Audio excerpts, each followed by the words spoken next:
नमस्कार सब राम भक्तों को राम राम। आज अरण्य कांड में नारद राम से संतों के गुण या लक्षण पूछते हैं। तुलसी लिखते हैं, संतन के लक्षण रघुबीरा, कहु नाथ भव भंजन भीरा। सुनो मुनि संतन के गुण कहु, जिनते मैं उनके बस रहूं। तो नारद राम से संतों के लक्षण पूछते हैं और कहते हैं कि जिससे कि ये जो भ्रम रूपी सागर है, जिससे कि ये जो अज्ञान है उससे मुक्ति मिले। तो राम नारद को संतों के लक्षण बताते हुए कहते हैं कि सुनो, इन गुणों की वजह से ही मैं ईश्वर संतों के वश में रहता हूँ। सावधान मानद मदहीना, धीर धरम गति परम प्रवीण। तो गुण बताते हुए संतों के कहते हैं कि वो बहुत सावधान होते हैं, दूसरों को मान देने वाले होते हैं और अपने लिए मान नहीं चाहते। मान देने वाले मानद और मदहीना, अपने लिए कोई मान या मद नहीं चाहिए। और धैर्यवान होते हैं और उनका धर्म की गति में बहुत प्रवीण होते हैं। धर्म की गति में प्रवीण होने का मतलब कि उनको यह मालूम है कि सारा विश्व, यह सब मनुष्य ईश्वर ने ही धरा हुआ है, ईश्वर ने ही धारण किया हुआ है, और ये जानने में बहुत प्रवीण होते हैं। फिर कहते हैं, गुनागार संसार दुख रहित विगत संदेह, तजिमं चरण सरोज प्रिय, तिन कहूँ देह न गे। कहते हैं कि संत सब गुणों के भंडार होते हैं और इस संसार के दुख से रहित होते हैं। संसार के दुख से रहित कैसे? देखिए, संसार क्या है? संग और सार, मतलब यह संसार संगों को ही सार मानने से उत्पन्न होता है, सब प्रकार के संगों को। तो अगर इन संगों को, किसी भी संग को छोड़ दिया जाए तो इस संसार से, संगों के सार से उत्पन्न जो दुख हैं वो खत्म हो जाते हैं। और फिर कहते हैं कि सब प्रकार के संदेह से भी दूर होते हैं।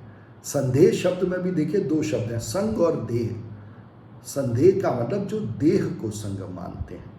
तो संतों को कहा कि वो देह का संग नहीं मानते, इसलिए सब प्रकार के संदेह से दूर होते हैं।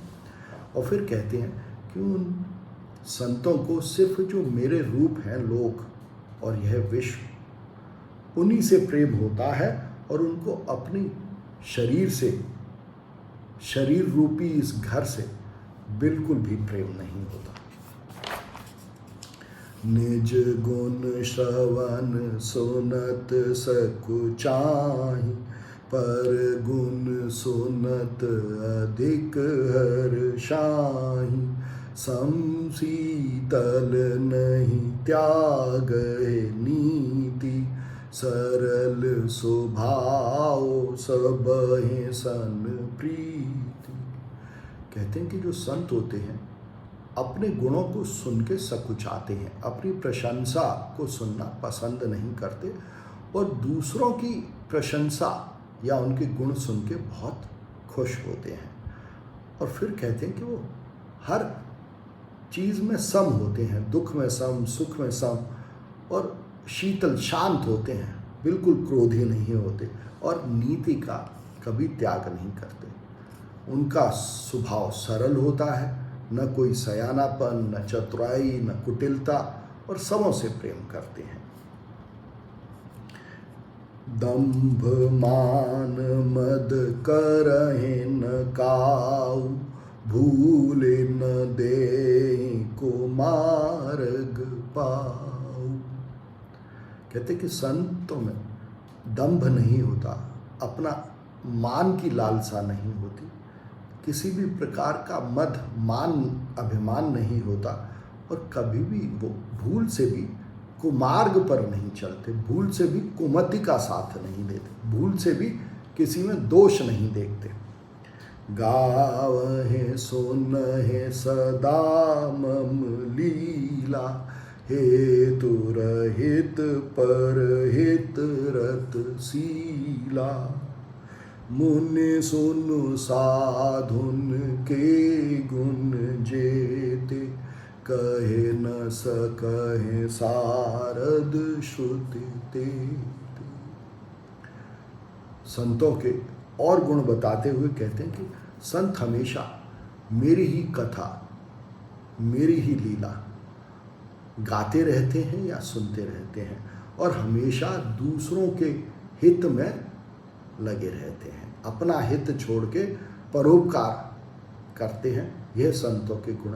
और फिर कहते हैं कि हे नारद, संतों और साधुओं में इतने गुण हैं कि कोई उनको गा के कोई बता नहीं सकता, न शारदा बता सकती, न ही वेद, न वाणी से बताए जा सकते हैं।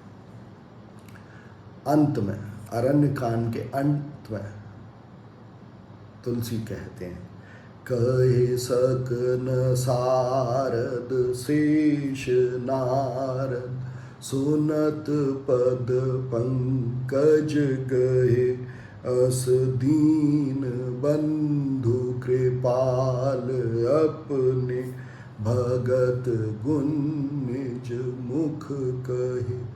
जब नारद यह सुनते हैं कि सारद और शेष भी संतों के गुण नहीं बखान सकते, तो नारद राम के चरण पकड़ लेते हैं, राम के चरणों में सिर नवाते हैं अपना। और इसको देख के नारद को सिर नवाता हुआ देख के तुलसी कहते हैं, अस दीन बंधु कृपाल, अपने भगत गुण निज मुख कहे। तो भगवान अपने भगत के, संतों के, साधुओं के गुण बार बार कहते हैं। सिरुनाए बारहि बार चरणन, ब्रह्मपुर नारद गए, ते धन्य तुलसी दास आस बिहा, जे हरि रंग रहे। नारद राम को बार बार सिर निभाकर ब्रह्मपुर जाते हैं। ब्रह्मपुर का मतलब ये जो ब्रह्म है, इसमें वापस चले जाते हैं, वापस उसका अंग बन जाते हैं। आए तो नारद मनुष्य रूप में है, पर वापस ब्रह्म में समा जाते हैं, ब्रह्म का अंग बन जाते हैं। और फिर तुलसी कहते हैं कि वो लोग धन्य हैं जो भगवान के इन अलग अलग रंगों में खोए हुए हैं, उनमें मस्त हैं, उनको भगवान के अलग अलग रंगों की तरह ही देखते हैं, उनसे अलग नहीं देखते। किसी भी मनुष्य को ईश्वर से अलग नहीं देखते, उनके अलग अलग रंगों के रूप में ही देखते हैं। फिर लिखते हैं, रावनारि जसु पावन, गावहि सुनहि जे लो, राम भगत दृढ़ पावहि, बिनु बेराग जप जो। तुलसी कहते हैं कि जो मनुष्य राम के इस पावन जस को गाते हैं और सुनते हैं, उनको राम की दृढ़ भक्ति मिलती है, बिना विराग के, बिना जप के, बिना जोग के। अरण्य कांड का अंत करते हुए आखिर में तुलसी लिखते हैं, दीप शिखा संजुबते तन, मन जनि हो से पतंग। भज हे राम तजि काम मद, करहे सदा सतसंग। तुलसी अपने मन को कहते हैं कि हे मन, तू एक दीपक की तरह इस शरीर में अपना मन मत लगा, इस शरीर में और इस विश्व रूपी शरीर में अपना मन मत लगा। तू तो राम का भजन कर, अपनी कामनाओं को और अपने अहंकार को छोड़ के, तभी तू सत्संग में रहेगा, तभी तू सत्य का संग करेगा, तभी तू राम रूपी सत्य का संग करेगा।